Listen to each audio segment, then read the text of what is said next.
Assalamualaikum, hope you all will be fine. The topic that we are going to discuss in this video is glycogenesis.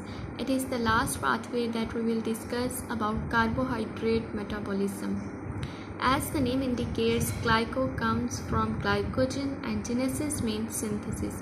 So in this topic we will discuss the biochemical pathway involved in the synthesis of glycogen from glucose inside the body. The synthesis of glycogen from glucose is called as glycogenesis. Glycogenesis takes place in the cytosol and requires ATP and UTP besides glucose. Steps involved in the synthesis of glycogen are the synthesis of UDP glucose. The enzyme hexokinase and glucokinase converts glucose to glucose 6-phosphate. And the next enzyme, phosphoglucomutase, catalyzes the conversion of glucose 6-phosphate to glucose 1-phosphate. Uridine diphosphate UDP glucose is synthesized from glucose 1-phosphate and UDP by UDP glucose phosphorylase. Requirement of a primer to initiate glycogenesis. A small fragment of pre-existing glycogen must act as a primer to initiate glycogen synthesis. Glycogen synthesis cannot be started from scratch. कि हमारे पास from one glucose residue से हम synthesis start करें और glycogen का एक large molecule बनाते हैं, ऐसा नहीं होता। ग्लाइकोजन की सिंथेसिस के लिए हमें पहले से एक प्री एग्जिस्टिंग ग्लाइकोजन का छोटा सा मॉलिक्यूल चाहिए होता है, या इसके अलावा हमारे पास एक स्पेसिफिक प्रोटीन होती है जिसको हम ग्लाइकोजेनिन बोलते हैं। A specific protein called glycogenin can accept glucose from UDP glucose, जो कि हमने मॉलिक्यूल पिछले स्टेप्स प्रीवियस स्टेप्स में सिंथेसाइज़ किए यूडीपी ग्लूकोज, वहाँ से ग्लूकोज के मॉलिक्यूल को एक्सेप्ट करके अपने साथ अटैच कराती है। तो ये ग्लाइकोजेनिन प्रोटीन क्या करती है, एक सबस्ट्रेट या एक तरह से एक साइट प्रोवाइड करती है जिसके ऊपर ग्लाइकोजन का मॉलिक्यूल सिंथेसाइज होता है। ग्लाइकोजेनिन प्रोटीन है जो कि अमाइनो एसिड से मिलकर बनी हुई है। अब अमाइनो एसिड्स के अंदर कुछ अमाइनो एसिड्स होते हैं जिनके ऊपर हाइड्रोक्सिल ग्रुप होता है। तो hydroxyl group containing amino acid for example tyrosine glycogenin protein के ऊपर प्रेजेंट होता है, जो कि ग्लूकोज को अटैच करा लेता है अपने ऊपर। हाइड्रोक्सिल ग्रुप ग्लूकोज के साथ ग्लाइकोसिडिक बॉन्ड के थ्रू अटैच हो जाता है ग्लाइकोजन प्रोटीन के साथ जाकर, ग्लाइकोजेनिन प्रोटीन के साथ। The enzyme glycogen initiator synthase transfer the first molecule of glucose to glycogenin. अब क्या होता है, ग्लाइकोजन इनिशिएटर सिंथेज एक एंजाइम है जो कि ट्रांसफ़र कराता है मॉलिक्यूल ऑफ ग्लूकोज को from UDP glucose to glycogenin in protein के ऊपर। Glycogenin itself takes up a few glucose residues to form a fragment of primer.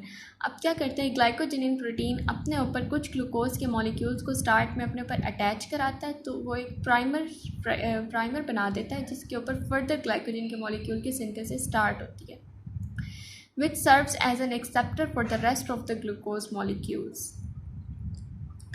Glycogen synthesis by glycogen synthase. अब primer की synthesis हो गई, अब further glycogen molecule को बनाने के लिए चेन की इलोंगेशन करानी है।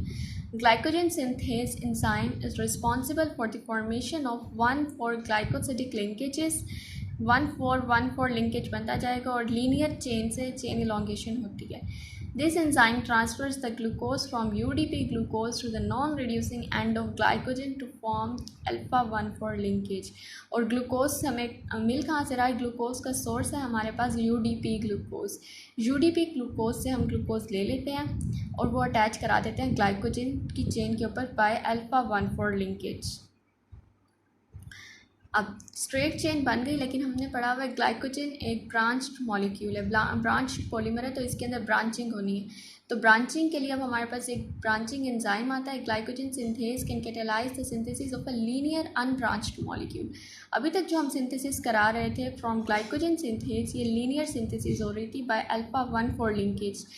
ग्लाइकोजन की ब्रांचेस बनाने के लिए हमारे पास एक एंजाइम आता है, ब्रांचिंग एंजाइम, जिसका नाम है ग्लूकोसाइल 4,6 ट्रांसफरेज, जो कि ब्रांच बनाता है at the point from 4 to 6। Carbon 4 से कार्बन 6 की तरफ ब्रांच लेकर जाता है और ऊपर की तरफ ब्रांचेस बनना स्टार्ट होती हैं।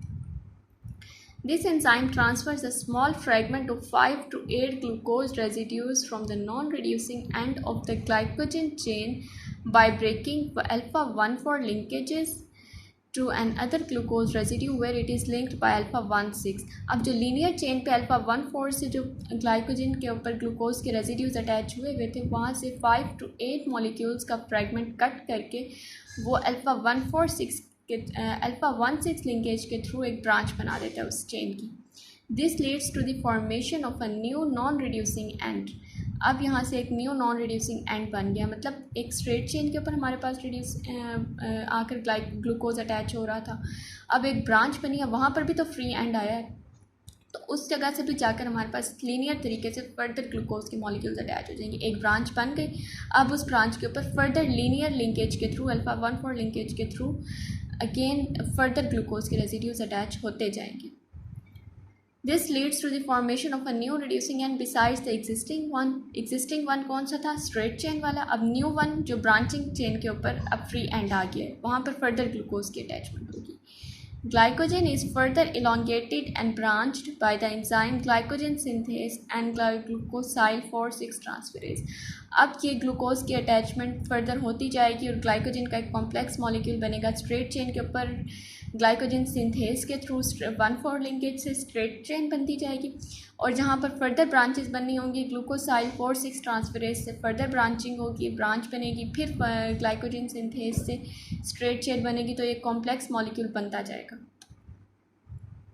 ये एक पूरा पाथवे दिखाया हुआ है। ग्लूकोज सबसे पहले ग्लूकोकाइनेज में कन्वर्ट होता है, सबसे पहले ग्लूकोज की फॉस्फोराइलेशन होती है, एटीपी से एडीपी बनता है, जैसे कि हमने ग्लाइकोलिसिस का पहला स्टेप पढ़ा था, ग्लूकोज 6 फॉस्फेट बन जाता है। ग्लूकोज 6 फॉस्फेट अब अपने ही आइसोमर में कन्वर्ट होता है फॉस्फोग्लूकोम्यूटेज में। 6 फॉस्फेट 6 कार्बन के ऊपर से फॉस्फेट ट्रांसफ़र हो जाता है फर्स्ट कार्बन के ऊपर और ग्लूकोज 1 फॉस्फेट बन जाता है। ये रिएक्शन होता है बाय द एंजाइम फॉस्फोग्लूकोम्यूटेज। अब ग्लूकोज 1 फॉस्फेट ने कन्वर्ट होना है यूडीपी ग्लूकोज में, जो कि हमारे पास कैरियर है ग्लूकोज का। यूटीपी का एक मॉलिक्यूल आता है जो जिसके अंदर से एक फॉस्फेट रिलीज़ होता है और वो यूडीपी में कन्वर्ट हो जाता है और यही ग्लूकोज 1 फॉस्फेट का ग्लूकोज आकर इस यूडीपी मॉलिक्यूल के साथ अटैच हो जाता है।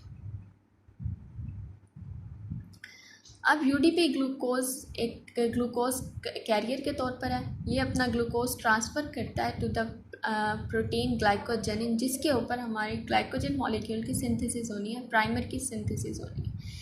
ग्लाइकोजेनिन प्रोटीन के ऊपर जो hydroxyl group containing amino acid है उसके ऊपर ग्लूकोज ने आकर अटैच होना है और इस तरीके से ग्लूकोज के मॉलिक्यूल की सिंथेसिस होती जाती है, ग्लाइकोजन का प्राइमर बन जाता है। ग्लाइकोजन इनिशिएटेड सिंथेज एंजाइम की प्रेजेंस में एक ग्लूकोज आया, उसके बाद नेक्स्ट यूडीपी ग्लूकोज ने नेक्स्ट रिएक्शन में दोबारा एक और ग्लूकोज अटैच कराया, करते करते 3 to 5 ग्लूकोज रेजिड्यूज़ का एक शॉर्ट प्राइमर बन जाता है। अब इस प्राइमर के ऊपर से क्या होता है, ग्लाइकोजेनिन सेपरेट हो जाए, ग्लाइकोजेनिन के साथ 13 यूडीपी के मॉलिक्यूल्स आते हैं, अपने ऊपर से ग्लूकोज रिलीज़ करते हैं और एक स्ट्रेट चेन हमारे पास बन जाती है 1 से 13 तक। ठीक है, ये हमारे पास एक स्ट्रेट चेन बन गई है ग्लाइकोजन की। अब इसके ऊपर फर्दर ब्रांचिंग होनी है। ग्लूकोसाइल ट्रांसफरेज क्या करेगा, ये जो यहाँ पर 3 कार्बन फ्रेगमेंट था ग्लूकोज के मॉलिक्यूल्स का, 1 से 10 तक की चेन ऐसे ही रह जाएगी। ठीक है, अब ये जो 3 कार्बन की फ्रेगमेंट था ये यहाँ से सेपरेट होकर इस साइड पर आकर ट्रांसफ़र हो जाता है। सिर्फ इस एंजाइम का काम क्या है ग्लूकोसाइल ट्रांसफरेज का, कि ये शॉर्ट फ्रेगमेंट को यहाँ से कट करेगा और इधर से आकर अटैच कर देगा। ये हमारे पास एक ब्रांच बन गई। अब ये ब्रांचिंग हो गई। अब इसके बाद फर्दर हम यहाँ पर भी हमारे पास ग्लूकोज लीनियर लिंकेज के थ्रू अटैच हो सकता है और इधर से फर्दर स्ट्रेट चेन यहाँ पर भी है, तो यहाँ पर भी स्ट्रेट चेन से ग्लूकोज के रेजिड्यूज लीनियरली आकर अटैच हो सकते हैं। अब फर्दर यही एंजाइम्स अगेन रिपीटेडली अपना एक्शन परफॉर्म करेंगे। पहले आएगा ग्लाइकोजन सिंथेज, वो अल्फा 1,4 लिंकेज के थ्रू स्ट्रेट चेन बनाता जाएगा, फिर जहाँ पर फर्दर ब्रांचिंग होनी होगी तो ग्लूकोसाइल 4,6 ट्रांसफरेज आकर अल्फा 1,6 लिंकेज से ब्रांचिंग कर देगा, तो अल्टीमेटली हमारे पास एक कॉम्प्लेक्स ब्रांच स्ट्रक्चर आ जाता है ग्लाइकोजन का। इस तरीके से ग्लाइकोजन की सिंथेसिस होती है और ये अल्टीमेटली एक कॉम्प्लेक्स स्ट्रक्चर बन जाता है ग्लाइकोजन का by complex branches. This is all about glycogenesis. Hope you all get the point. If anyone has any question, then you can ask.